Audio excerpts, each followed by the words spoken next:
Thanks to our friends at The Motley Fool for sponsoring this video. Visit fool.com/Rive to receive the top 10 stocks to buy right now. Tesla has started discounting cars.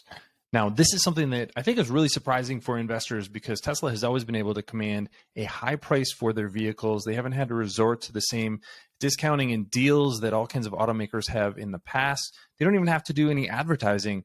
So what is this discount and why is it important for investors? That's what I want to get to in today's video. I want to start by showing you exactly the source that I am looking at. This is Tesla's homepage. This is the Model 3. And if you just click on existing inventory, what Tesla will do is take you to the existing inventory in your area. Now, this is not my zip code, but that's what pops up first. This is what's really notable here. Take delivery of a new Model 3 or Model Y in December 2022 for a $3,750 credit. Now, one of the reasons that Tesla has gotten the kind of valuation that it has in the market is the company doesn't have to do things like resort to discounting.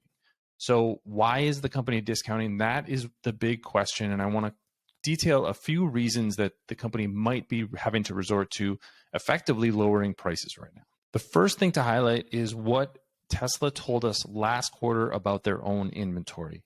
You can see this chart on the left here. The blue line is historically how many deliveries that they're making throughout the quarter. So start the quarter with very few deliveries and they ramp up. They deliver about half their vehicles in the final month of the quarter and a quarter of their vehicles in the final 2 weeks of the quarter. That's what they said on their conference call. So that's why this chart spikes up throughout the quarter and then drops to almost nothing. So what is it? Why is this notable? Because we just started December.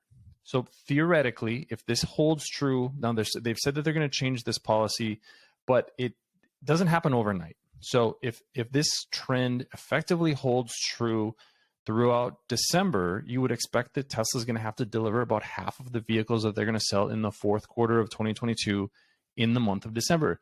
Are they seeing that maybe demand isn't quite what they expect? You know, this backlog that has been into 2023 for a lot of vehicles, maybe people are canceling their orders and now they're saying, oh my goodness, we're making all these vehicles. We have to deliver them by the end of the year. So we'll offer a discount for people who will take delivery right away.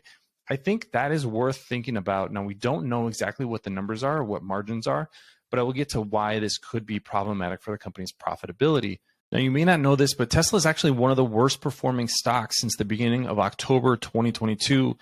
And there may be a few reasons for that. One that I think that we need to think about a lot more is interest rates. So this is a chart of the 3-year treasury rate. I chose 3 years because a proxy for mortgages is typically a 10-year rate, but auto loans are a lot shorter than that. So 3 years is the example that I chose here.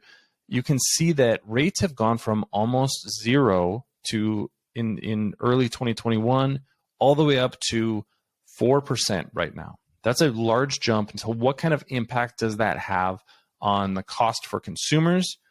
Well, here's some info from an auto calculator from calculator.net. You can see that a $50,000 auto loan with a 60-month duration at a 1% interest rate, $854.69 monthly payment. If you just simply change the interest rate to 4.5%, which is about what you can get today, that payment jumps to $932.15. On a percentage basis, that payment increase is only about 10%. But think about the economy that we have today versus what we had a year ago. We're having layoffs across the country. Housing prices are down. Money just simply isn't flowing the way that it was a year or 2 years ago. And so people may be cutting back on what they're spending, especially on things like new vehicles. This is typically why the auto business is really a tough business. It's very cyclical. You get to a recession, you get higher interest rates, and demand can drop like a rock. That's why General Motors went bankrupt during the Great Financial Recession. Ford was at the brink of insolvency as well. So this is something that Tesla has never faced in its history as a public company, is this kind of financial market. And we're seeing that even right now, they're having to discount cars to be able to sell them. Now, we'll see if that impacts their margins. This is a table that shows Tesla's gross margins versus some of its competitors. You can see that Tesla has much higher margins than competitors. But there are a few reasons that those might not stay where they are today. One is this pricing dynamic. So if prices do have to come down, that would put a dent in margins. The company also has been selling billions of dollars worth of renewable energy credits or zero emission vehicle credits. And as competitors ramp up their own production of electric vehicles, that's gonna likely go to zero over the next few years. Now, we don't know exactly when that number is going to decline, and I think that those credits have stayed really high for a lot longer than people, including myself, thought. But those will eventually come down, so that will put pressure on margins. So those are the two big things to think about from a margin perspective. I will also mention that the unrest in China is likely not very good for Tesla producing as many vehicles as they expected in their Shanghai factory. And then the fact that Elon Musk acquired Twitter and is getting a lot of heat for that in various circles, that could incrementally reduce demand. I don't think that fundamentally changes the company, but it may change the way that some people view the company's brand. So given all of this information, why is this a big deal for investors? Well, the big reason is that Tesla still trades at a massive premium to its competitors. You can see here that its price to sales ratio is 8.8. General Motors is only trading at 0.4 times sales right now. Now, obviously, I showed that margin chart before. So gross margins, net margins, operating margins, all of General Motors and Ford's margins are going to be lower than Tesla's. That's a reason to give the company a higher valuation. But we have to wonder, what sort of valuation does the company deserve if we're starting to see discounting, and we should expect to see those margins come down in 2023, maybe even as early as Q4 2022. That has got to be on investors' mind. That's why the stock is over 50% off its all-time high.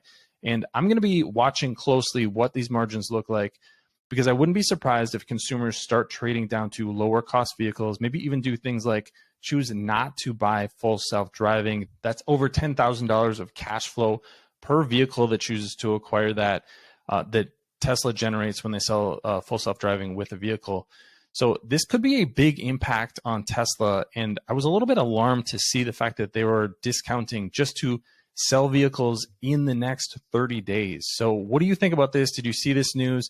I'd be interested to hear your thoughts in the comments below. Of course, give this video a like and follow Rive Investing for all of my market coverage. Thank you for watching, and I will see you here next time.